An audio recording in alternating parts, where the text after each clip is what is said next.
start off, I'm going to just ask, can you introduce yourself, who you are, and in what capacity you work in the music industry? Hi, my name is Virginia Clark. I am a festival director, a promoter, a venue rep, and a purchaser of concerts. I guess is how you'd put it. Yeah. Yeah. So, a curator. I curate too. Yeah.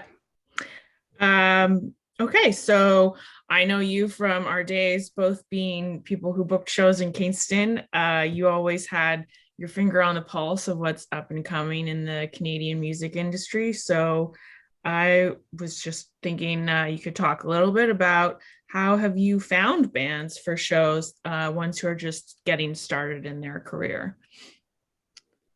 Um, well, obviously, being a lover of music, I'm often listening a lot to the up and comings of music and going to a lot of actual conferences and actually attending those conferences, live music conferences, and seeing the live performance. Because a lot of the times, I think that is the big translation is recorded to live, because sometimes you can listen to something that's absolutely stunning, but then you see it live and it's just doesn't translate all the time.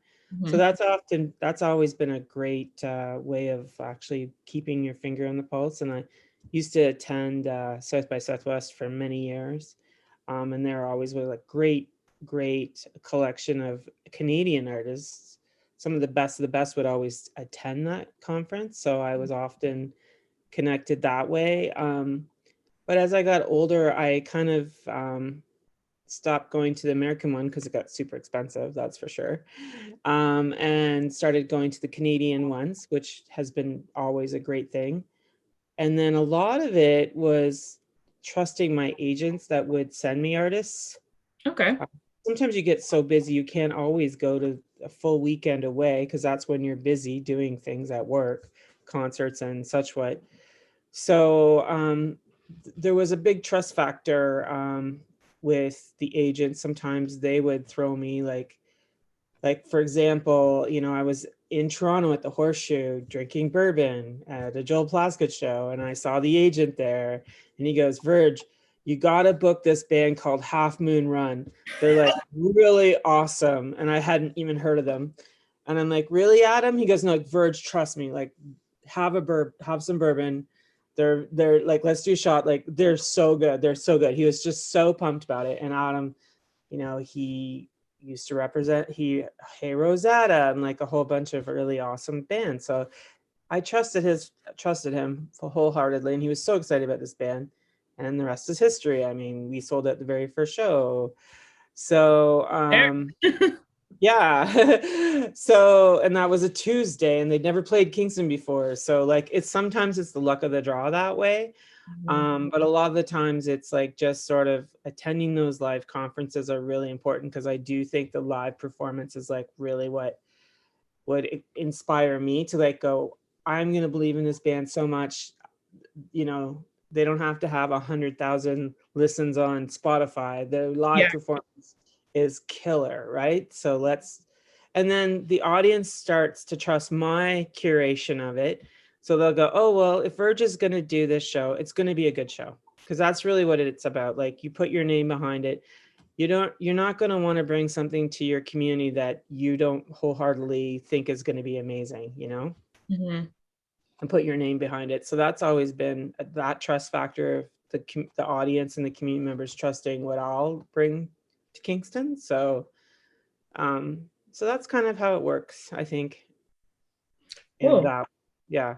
Did I get off topic?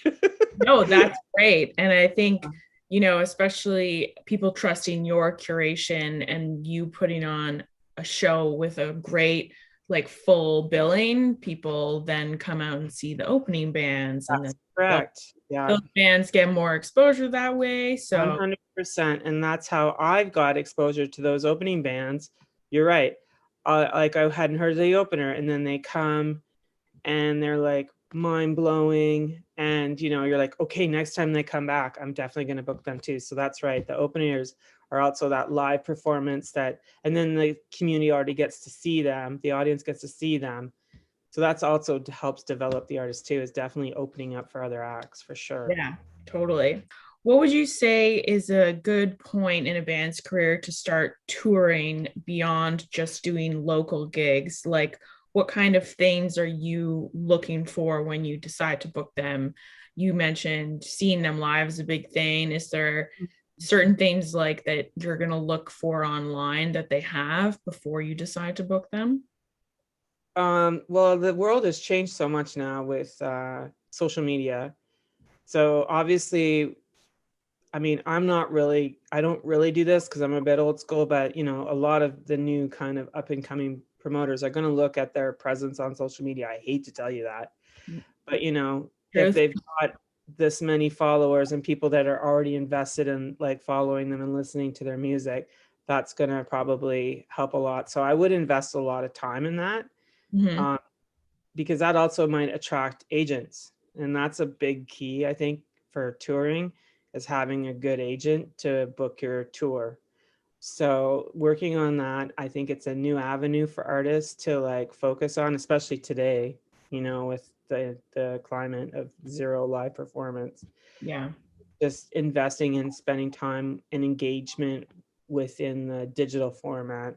And that could be videoing yourself. TikTok is huge right now.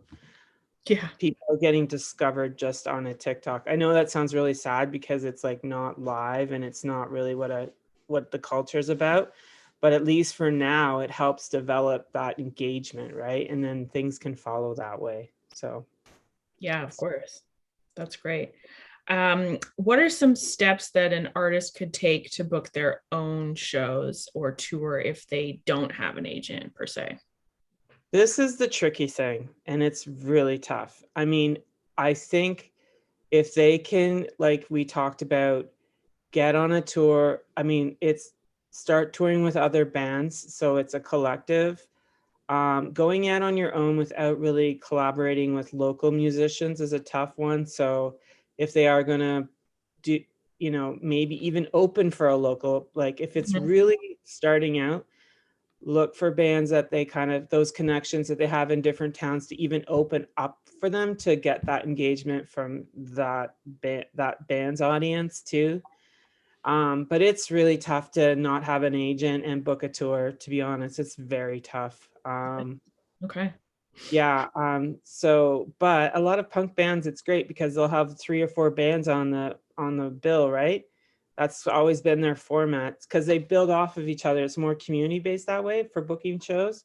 Because punk's sort of off the radar as far as even now agents are picking up on it, but it's kind of cool how they do that, right? So I believe that that's a great way of like supporting each other, playing with each other, helping develop those artists in different towns. Because if you're just coming there and you know nobody, it's really tough unless you have a massive presence Mhm. online or whatever it is, right? So like Half Moon Run, they were already huge on the digital YouTube and videos and stuff like that. So people knew who they were. So Awesome. yeah, it's tough though. It really is. Like cold calling agents, I mean promoters, is it's emailing, like the mass emails. It doesn't, I don't know, it's really doesn't, I doubt you could book a tour that way, by me emailing people. I really do. Also, there's so many local festivals now. Get engaged with your local festival and that can help develop like other people wanting, like putting on your resume, I played at these local festivals. That really helps a lot too. Okay, that's great. Yeah, I had a question queued up about what's the best way to get booked for festivals. So trying to find your local one, get on an opening slot for sure. Yeah. And yeah, I think most festivals now definitely want to have percentage of local artists. I think that's really helps develop artists. And I always try to keep that in mind when I do my programming, is that definitely want to support the local artists and musicians, right? So I think that's the way to tap into some exposure and developing an audience even within your own community. And it also helps, like, when another promoter or agent's looking at, oh, they played this festival or they played that festival, and it's local, right? But it's still it's a good builder of community, so, or engagement, I should say. So I think And would you say so industry showcase shows are another thing? I Um, would you say festivals are better, local festivals are better than doing that, or trying to do both is the I way? think you need to do both. You just need to really work hard at it. It's not always in those I've been to some of them, there could be 5 people in the room, but those 5 people, one of them might book Massey Hall. You don't know who they are, right? Yeah, So don't be deflated if you go to those things and you only see 5 people there. Like, I've done those, and I looked at the room and I'm like, oh, there's the guys from Massey Hall. There's the guys from, the Horseshoe. Like, they're coming to check. You might not know who they are because you're from a different town, but they are worth getting that exposure, because it's not a jam room necessarily that the industry wants to go see a band. They want to go see kind of like a little private showcase, and they do help a lot. yeah. Uh, Well, and you said it's very important probably to get an agent, and that's a way that's that agents find the bands, right? right, exactly. And also that's where promoters find those up and comers too, right? And talk, Mhm. and that always helps, because sometimes a promoter will go like, did you see this band? And I'll be like, no. And they go, oh man, you got to book them. Like, and sometimes that works out too, where if the promoter sees them, they talk to the agent, then that often, sometimes that happens where the promoter will, like, I mean, the agent will pursue that artist. So If you are booking a band directly with the band and not through an agent, since we're trying to talk to young musicians who might be doing this themselves, um, just giving them an idea of how to represent themselves with a promoter. So what are some basic things that a band should be asking a promoter and figuring out before they play a show? What kind of details? okay. Financials, number one, what the deal is, how they're gonna work the deal for financials for them to get paid. Mhm. Um, Secondly, scheduling and advancing the details, be professional, like, get your schedule, you know, ask all the right questions in advance, like how to get there. So that's important.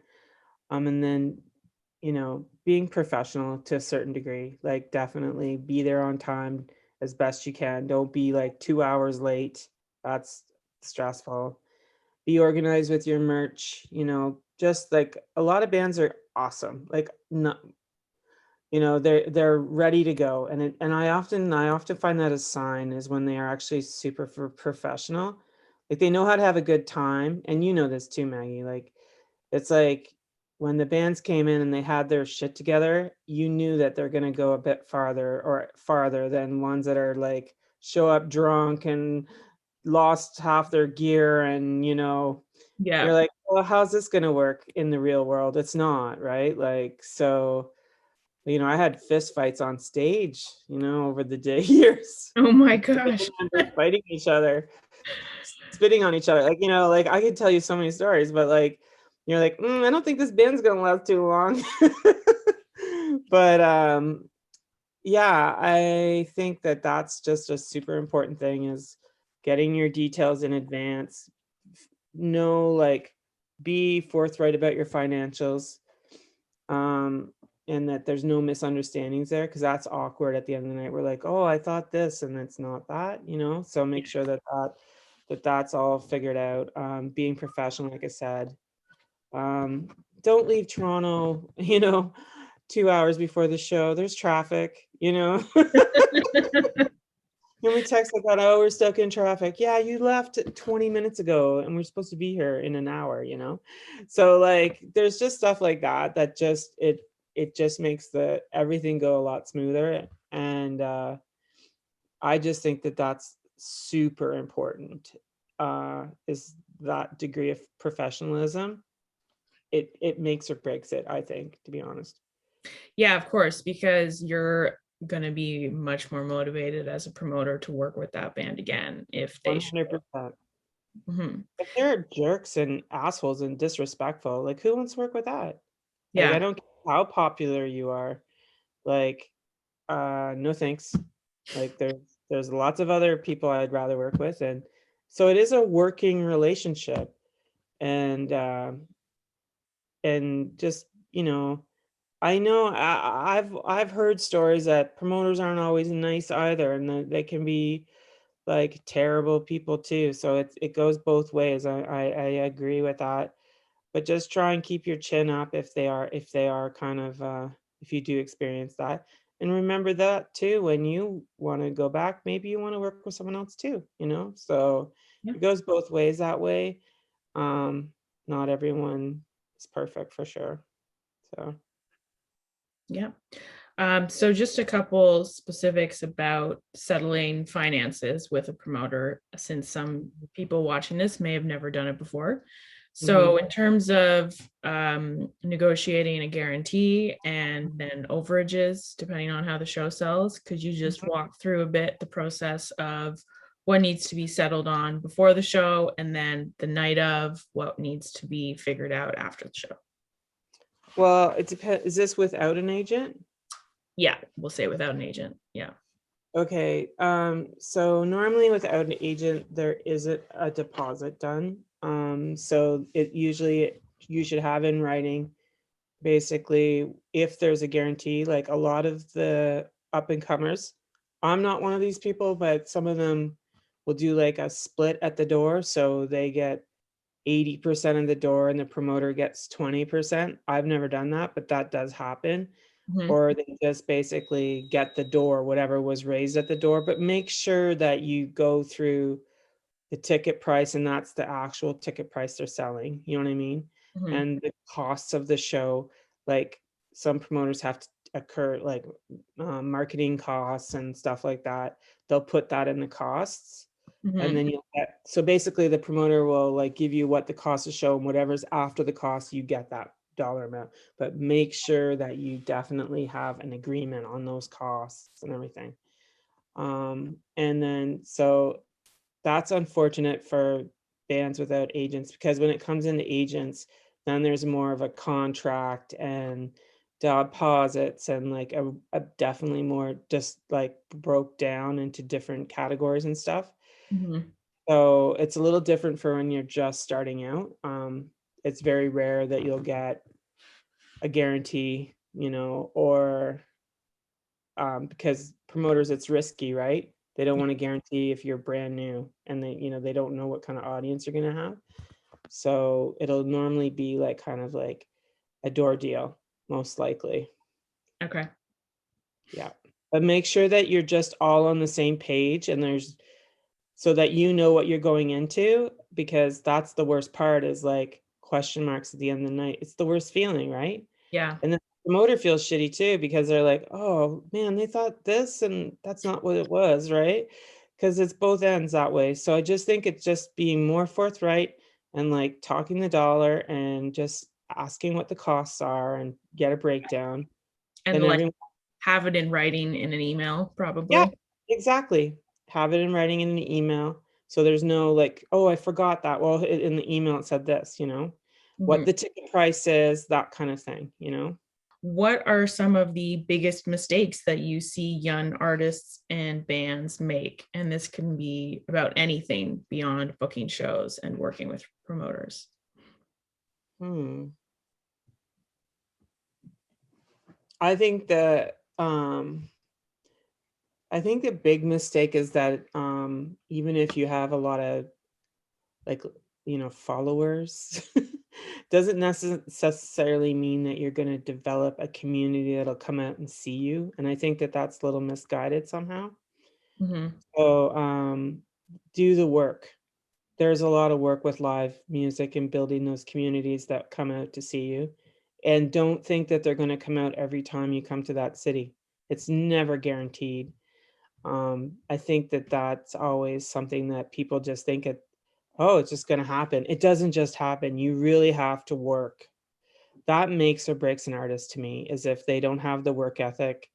Um, that's what to me tells you if they're going to make it. If you see a work ethic in there, even like they don't have to be the most uber talented like singer like from The Voice or whatever, you know what I mean? But Yeah. if they have the work ethic and they work really hard and they have like keep their head on their shoulders and don't, get dramatic about things, I just think that that's what is needed to be done. And I think a big mistake is that I've got talent, it's just going to come to me, and that's not what happens. Like, I think that's the big mistake, right?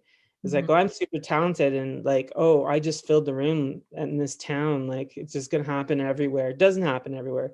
The Hip played like they were selling out Kingston like crazy, and then they go to Belleville and there's like 50 people there. Like, it just, like, Yeah. don't think it's always, and don't be just like, keep your head on your shoulders, keep your head above, head above it, and just keep working, and that's what I think is a big mistake, is that when people just think it's going to come to them and they don't work for it, because it is a lot of work.